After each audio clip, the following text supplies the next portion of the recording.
Tubahaye ikaze inshuti bakundwa mudukurikirana uko bwije n'uko bukeye. Iyi ni Baby Laura Channel. Uyu munsi ntabwo tuzanywe n'inkuru, ahubwo tuzanywe no kwihanganisha buri munyarwanda wese ahava akagera, buri munyarwanda wese uba mu myidagaduro, buri munyarwanda wese ukunda showbiz, buri munyarwanda wese aho ari, yaba uri hanze yaba uri no mu gihugu mo imbere, buri muntu wese wumva ururimi rw'ikinyarwanda. Ikintu kinzanye uyu munsi nje kuvuga ati be strong, reka dukomere. Iyi nkuru mbazaniye noneho ni incamugongo pe. Umwe mu byamamare byari bizwi cyane nko ku izina rya Dorimbogo, uyu yitwa Valentine. Ejo hashize tariki 27 z'ukwezi kwa karindwi 2024, uyu mukobwa wari ukiri mutoya hatangiye guhwihwisa inkuru y'uko ashobora kuba yitabye Imana. Bamwe twabifashe nk'imikino cyangwa nka prank nk'uko dusanzwe tubimenyereye, abandi babifata nk'ibidashoboka, ariko this story is true. Uyu mwana w'umukobwa yitabye Imana afite imyaka 27. Uyu ni umwana w'umukobwa yatangiye kumenyekana cyane mu mwaka wa 2022.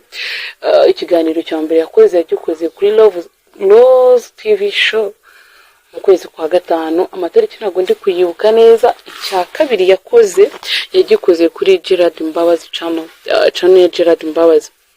Uyu mwana w'umukobwa yaramaze igihe kinini arwaye, ni igihe kitari kinini cyane, ariko yaramaze igihe arwaye. Benshi bavugaga ko ari prank, ari kugira ngo yibonere amafaranga, abandi bakavuga ko atarwaye ahubwo ari imikino. We uburyo mu buzima bwe n'ubuze ukuntu yari ameze. Hashize igihe kitarenze nk'icyumweru, hari umunyamakuru wamusuye amubwira ko ameze nabi ndetse ubuzima bwe buri kugenda nabi.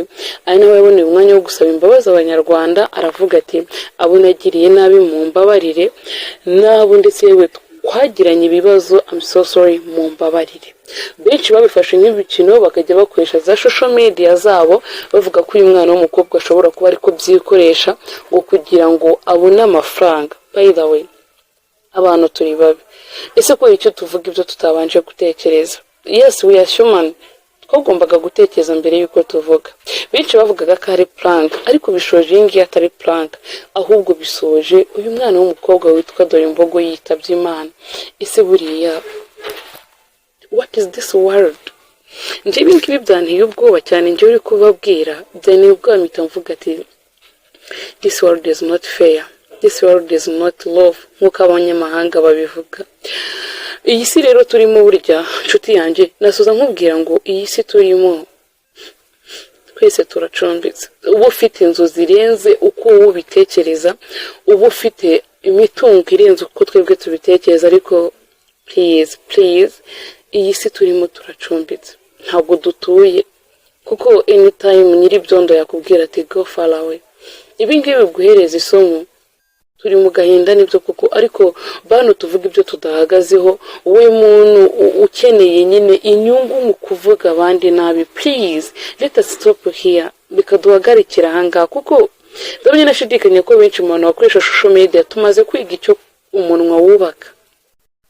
Uyu ubwashize wabivuze wumva wishimye, ariko today ndamwe nashidikanya ko you are not laughing.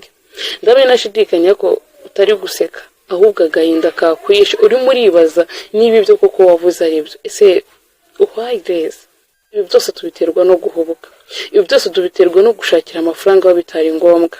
Please, wenda ntabwo mfashe umwanya ngo mvugire kuri uyu nguyu, ariko nkomeje kwihanganisha abanyarwanda muri rusange, mbabwira ngo mugire imitima ikomeye, twese niyo nzira, ariko kugira ngo uyicemo neza uba ugomba kubanza ukaba umuntu mwiza, uba ugomba kubanza ukaba umuntu ukomeye.